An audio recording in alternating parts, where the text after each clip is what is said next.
एक मिनट के लिए सोचो, अगर तुम्हारी ज़िंदगी में वो 4 लोग जिन्होंने अपनी ज़िंदगी में आज तक कुछ नहीं उखाड़ा, उनका तुम्हें कोई डर नहीं होता, या फिर तुम्हारी सोसाइटी के लेवल्स का तुम पे कोई इन्फ्लुएंस ना होता, या फिर तुम्हें किसी भी कंपैरिजन से कोई फ़र्क नहीं पड़ता। तो क्या तुम अपनी ज़िंदगी में जो आज कर रहे हो, वही कर रहे होते? If yes, then I think you are doing great in your life, because there are so many people who are not able to do that, or you are not one from them. लेकिन लेकिन अगर तुमने 1 minute के लिए भी pause लिया था इसका आंसर देने से पहले, then I think this conversation is for you. You can watch this if you want, क्योंकि हम आज बात करेंगे कि हम वो क्यों करते हैं जो हम करते हैं, हम वो क्यों नहीं करते जो हम करना चाहते हैं। मतलब there's a huge difference in that, कि why we do something that we do, why we don't do something that we want to do। मुझे लगता है कि हमारी ज़िंदगी 3 स्क्रिप्ट के बेसिस पर चल रही है। जैसे कि पहली, जिसे हम ऊपर से लिखवा कर लाते हैं कि हम किस जगह पैदा होंगे, या किस घर में पैदा होंगे, या किस कंडीशंस में पैदा होंगे, इसके ऊपर हमारा कोई कंट्रोल नहीं होता। जैसे हम अपनी किस्मत कहते हैं, द गॉड्स प्लान, मतलब जिसके ऊपर हमारा कोई कंट्रोल नहीं होता। मैं ये नहीं कह रहा कि हमारा किसी भी चीज़ पे कोई कंट्रोल नहीं है, मतलब there are so many things on which we don't have any control, like our past or and our future. We are stressing about something which we did in our past. That doesn't matter for in our present, but we are still stressed for that thing। और हम उन चीज़ों के लिए stress ले रहे हैं जो आगे चल कर होने वाली है, जिसका हमें खुद को नहीं पता कि क्या होगा, पर still we are stressing about the things. मुझे ऐसा लगता है कि ऐसी बहुत सी चीज़ें हैं जिनको हम कंट्रोल नहीं कर सकते, और हमें उनको कंट्रोल करना भी नहीं चाहिए। Let's move on the second script, जिसको हमारे आसपास के लोग, हमारा घर, हमारा इन्वायरमेंट या इंटरनेट वो लिखते हैं। बस ये स्क्रिप्ट तुम्हें ज़िंदगी के हर फेज़ में बताती है कि तुम्हें कब क्या करना है। एवरीथिंग, जैसे तुम्हें क्या पढ़ना चाहिए, या तुम्हें क्या पहनना चाहिए, या फिर तुम्हें कौन सी जॉब करनी चाहिए, तुम्हें कब सेटल होना है, या तुम्हें कहाँ सेटल होना है, एवरीथिंग। इस स्क्रिप्ट में सारी चीज़ें ऐसे सेट रहती हैं जैसे कोई टेम्पलेट्स हो, जस्ट तुम्हें उनको फिल करना है, कि तुम बस रो फिल करते जा रहे हो, वन बाय वन, और you are not just asking कि why you are filling these rows. और तुम्हें खुद को नहीं पता कि ये कॉलम बीच में एग्जिस्ट करता है, ये बाय चांस यहाँ एग्जिस्ट करता है, या किसी ने बाय डिफ़ॉल्ट ऐड किया है, और तुम्हें खुद नहीं पता, और हम पूछते भी नहीं हैं वो चीज़ें, क्योंकि हमारे पास टाइम नहीं है ना। After listening these 2 scripts you will say कि इसमें मैं तो हूँ ही नहीं। अरे रुको यार, you are the hero of this story. अगर तुम ही नहीं होगे तो how this story will going to continue. तो the third script which we call, कि जिसे हम खुद लिखते हैं, मतलब every single decision is taken by us. मतलब बिना किसी इन्फ्लुएंस के, बिना किसी के डर के, बिना किसी कंपैरिजन के, सब हम खुद डिसाइड करते हैं। अब मुझे नहीं पता कि तुम्हारी ज़िंदगी किस स्क्रिप्ट के बेसिस पे चल रही है। आई डोंट नो कि तुम अपनी ज़िंदगी किस स्क्रिप्ट के बेसिस पर चला रहे हो। कि चाहे तुम पहली को फॉलो करते हो, या दूसरी को, या तीसरी को, चाहे तुम पहली दूसरी को फॉलो करते हो, या दूसरी तीसरी को, मुझे नहीं पता। जब हम पैदा हुए तो हम एक कोरे कागज़ की तरह थे, just like a blank paper. फिर जैसे जैसे हम बड़े हुए तो उस कोरे कागज़ पर हमारे आसपास के लोगों ने, या हमारे घर वालों ने, या हमारे एजुकेशन ने, या फिर इंटरनेट ने उस पर कुछ ना कुछ ड्रॉ किया, सब ने। और फिर वो एक दिन ऐसा आता, एक वक्त आता है जब वो कोरा कागज़ इतना भर जाता है कि उसके नीचे एक ओरिजिनल आइडेंटिटी कहीं दब के रह जाती है, और हम उस भरे हुए कागज़ को अपनी आइडेंटिटी समझ लेते हैं। जैसे कि मैं तो इंट्रोवर्ट हूँ, मैं तो एक्सट्रोवर्ट हूँ, मैं तो नॉन चिलिंग हूँ। तो मैं लगता है कि दिस इज़ मी। बट हमें पता होना चाहिए कि this is our social conditioning which decides कि हम कैसे इवॉल्व होंगे। तुम्हें क्या लगता है, जिस आइडेंटिटी को किसी की वैलिडेशन की ज़रूरत है, हर किसी के ओपिनियन से फ़र्क पड़ता है, वो तुम्हारी आइडेंटिटी है? सच में? अरे! मतलब मैं ये नहीं कह रहा कि हर किसी का ओपिनियन लेना है, या हर किसी का वैलिडेशन लेना गलत है। हमारी ज़िंदगी में ऐसे बहुत से लोग होते हैं जो हमें वो फीडबैक देते हैं जिसकी हमें ज़रूरत है। हमें वो ओपिनियन देते हैं जो हमारे लिए सच में हेल्पफुल।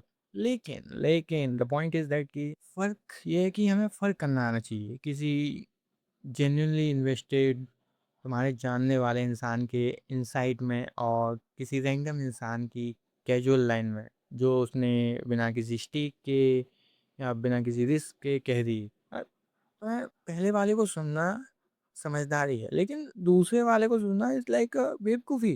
फ़र्क अपने आप से पूछने से आता है कि क्या मुझे इस इंसान की बात को सीरियसली लेना चाहिए? क्या इस इंसान ने वो रिस्क लिया है जो ये मुझसे एक्सपेक्ट कर रहा है? अगर जवाब नहीं है, तो उस इंसान का ओपिनियन तुम्हारे लिए एक नॉइज़ है, कोई गाइडेंस नहीं है। इसके लिए साइकोलॉजी में एक टर्म है सोशल प्रूफ। जब इंसान को नहीं समझ में आता कि उसे क्या करना चाहिए, तो वो अपने आस-पास देखता है कि और लोग क्या कर रहे हैं। जैसे कि मान लो तुम एक नए शहर में गए और तुमने वहाँ एक रेस्टोरेंट के बाहर एक लंबी सी लाइन लगी हुई देखी, तो तुम्हारे दिमाग ने ऑटोमेटिकली अज्यूम कर लिया कि ज़रूर यहाँ खाना अच्छा मिलता होगा। लेकिन जब तुम उस खाने को खाते हो तो तुम्हें रियलाइज़ होता है कि ये तो बेकार है। अब ये तो वो है ही नहीं जो मैंने एक्सपेक्ट किया था। तुम रियलाइज़ करते हो उस समय कि उन्होंने भी वही गलती की थी जो तुमने की थी। ये मानकर कि इतने सारे लोग खड़े हैं तो अच्छा ही मिलता होगा। ऐसे ही हम आजकल अपनी ज़िंदगी के इम्पोर्टेंट डिसीज़न लेते हैं, जैसे कि इंजीनियरिंग कर लो क्योंकि सारे दोस्त कर रहे हैं, लॉ कर लो क्योंकि तुम्हारे पास कुछ बचा नहीं है करने को, या फिर एमबीए कर लो क्योंकि ट्रेंड में चल रहा है, शादी कर लो क्योंकि तुम्हारी उम्र हो गई। मतलब हमने अपने आप से कभी पूछा ही नहीं कि ये मेरी चॉइस है या मेरी सोशल कंडीशनिंग। क्योंकि अनकंफर्टेबल सवाल पूछने से तो हमें डर लगता है ना, तो हम अपने आप से हमेशा वो सवाल पूछते हैं जो सेफ हैं, मतलब जिनके आंसर्स नंबर्स में, जैसे कि कितना बड़ा पैकेज होना चाहिए, कितनी गाड़ियाँ होनी चाहिए, कितना बड़ा घर, कितनी देश में सैलरी। इन सब के आंसर्स नंबर्स में होते हैं तो हम इजीली अज्यूम कर लेते हैं कि इतना तो होना ही चाहिए। लेकिन जब बात आती है कि after doing this we are going to happy और नॉट, हमें वो सुकून मिलेगा जो मुझे चाहिए, हम इस सवाल अपने आप से पूछते ही नहीं हैं। क्योंकि इन सवालों को पूछने से तो हमें डर लगता है ना, क्योंकि इसका आंसर नहीं आया तो हमें पूरी ज़िंदगी अपनी रेट्रोस्पेक्ट करनी पड़ेगी कि where we do that mistake. तुमने कभी सोचा है कि हमारी सराउंडिंग्स हमारी थिंकिंग को किस तरह सेव करती हैं? मतलब मान लो हम पानी की तरह हैं, जस्ट लाइक अ वाटर। हमें पता है कि पानी को किसी भी शेप के कंटेनर में होल्ड करके रखो तो वो वही शेप ले लेती है। जबकि पानी का ओरिजिनल नेचर तो शेपलेस है ना, बिल्कुल हमारी थिंकिंग की तरह। वैसे ही हम जिस इन्वायरमेंट में बड़े होते हैं, हमारी थिंकिंग भी वही शेप ले लेती है। जैसे कि हमें बचपन से बताया गया है कि making money is the only ultimate goal of our life. हमारे लिए डेफिनेशन ऑफ सक्सेस ही वही है। जैसे कि हमें बताया जाता है कि आर्टिस्टिक परस्यूट तो टाइम पास है, वो तो कोई जॉब ही नहीं है। मतलब हम जिस इन्वायरमेंट में रहते हैं उसके हिसाब से जॉब क्या है? जॉब वो है कि जिसमें तुम 9 बजे घर से जाते हो, 6 बजे घर पर आते हो, संडे को छुट्टी मिलती है, महीने पर सैलरी, फेस्टिवल्स पर bonus. That's how things work for them. उनके लिए अगर तुम कोई काम कर रहे हो जो तुम अपने लिए कर रहे हो तो वो कोई काम है ही नहीं। उनके लिए डेफिनेशन ऑफ जॉब ही अलग है। पहले हम सिर्फ अपने आसपास के लोगों से कंपेयर करते थे, लेकिन आज हम पूरी यूनिवर्स के साथ compete करते हैं। जैसे कि हम सुबह उठते ही इंस्टाग्राम खोलते हैं और किसी की ज़िंदगी की हाइलाइटेड रील देखते हैं और फिर उसे अपनी ज़िंदगी के बिहाइंड द सीन से कंपेयर करने लगते हैं और सोचते हैं कि हम तो कुछ कर ही नहीं रहे, मतलब स्टार्ट डिग्रेडिंग आवरसेल्फ।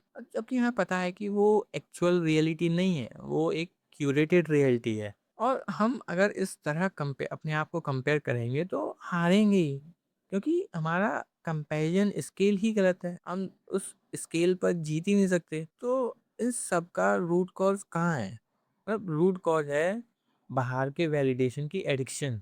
कि जैसे कोई तुम्हारी पोस्ट पर कुछ लाइक्स आते हैं तो तुम्हें लगता है कि बहुत ही बढ़िया है, अगर नहीं आते हैं तो तुम्हें लगता है कि that's not that good that it should be.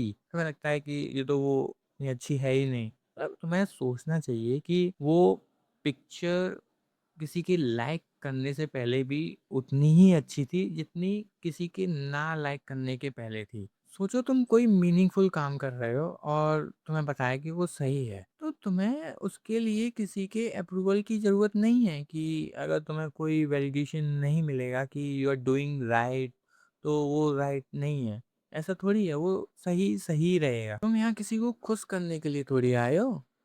मान लो कि तुम्हें ये वीडियो अच्छा नहीं लगा, शायद मैं वो नहीं बता पाया जो तुम सुनना चाहते हो, या I am not able to connect with you, तो इसका मतलब थोड़ी ये वीडियो खराब है। मेरे लिए तो अच्छा है ना। मैंने जो इंटेंट के साथ बनाया है वो तो सही है ना। मेरे हिसाब से सही है, तो मुझे पता है कि आई एम डूइंग राइट। एक बार फिर वही ओरिजिनल सवाल थोड़ा दोबारा से सोचो, थोड़ा डीप में जाकर, कि अगर वो 4 लोग, वो सोसाइटी के लेवल्स, वो कंपैरिज़न, वो वैलिडेशन की डिपेंडेंसी अगर तुम्हारी ज़िंदगी से निकाल दी जाए, तो क्या तुम आज भी वही कर रहे होते जो तुम अभी कर रहे हो? और इसे सोचते वक़्त तुम्हारे दिमाग में एक और चीज़ आनी चाहिए, वो है डेथ। लोग कहते हैं कि मौत के बारे में सोचना डिप्रेसिंग है, बट ऐसा नहीं है। मौत के बारे में सोचना इज़ अ लिबरेटिंग थिंग। कि जब हम उसके बारे में सोचते हैं तो हमें पता चलता है कि एक दिन आना है जिस दिन सब कुछ ख़त्म हो ही जाएगा, तो फिर हम किस बात की चिंता कर रहे हैं। तो फिर हमें, मुझे लगता है कि क्यों ना वो किया जाए जो हम करना चाहते हैं, क्यों ना वो कहा जाए जो हम कहना चाहते हैं, क्यों ना वो सपने जिए जाएँ जो हम रोज़ पोस्टपोन करते हैं कि कल कर लेंगे, कल जी लेंगे। ऐसे ही करते-करते हम एक दिन अपनी ज़िंदगी के लास्ट फ़ेज़ में आ जाते हैं, और we left with something which we called regrets, and कुछ शिकायतें कि काश मैंने वो कर लिया होता, या काश मैंने ये डिसीज़न अपनी लाइफ़ में ले लिया होता। जबकि हमें पता है कि काश इस दुनिया का सबसे यूज़लेस वर्ड है, क्योंकि उसका कोई प्रेज़ेंट टेंस नहीं होता। You can use that word only in past. उसका तुम्हारे आज से कोई लेना-देना नहीं है। तो इन सब बातों का निचोड़ यह है कि अगर तुम्हें लगता है कि तुम्हें किसी की वैलिडेशन की ज़रूरत है, तो तुम एक बार उससे जाकर पूछ लो कि उनकी ज़िंदगी का पर्पस क्या है। जब तुम पूछोगे तो तुम्हें पता चलेगा कि 90% लोगों के खुद के फंडे क्लियर नहीं है। तो तुम्हें उनके वैलिडेशन की क्या ही ज़रूरत है? Why you need that fucking validation from that person? If you want to change something in your life, I think you should start erasing those parts जो उन अनवांटेड लोगों ने तुम्हारी कोरे कोरे कागज़ पर ड्रॉ किए हैं, जिनकी तुम्हें कोई ज़रूरत नहीं है। मुझे लगता है कि तुम्हें वो ड्राइंग्स मिटा देनी चाहिए, क्योंकि if you want to draw something for yourself, and I think you should need a space for yourself on that page which you get.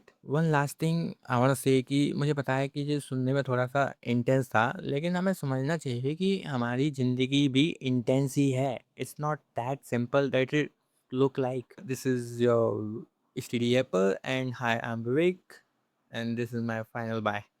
Stop the doubt, clear it out. That's what life is all about. No more fear, crystal clear. Everything I want is here. Look.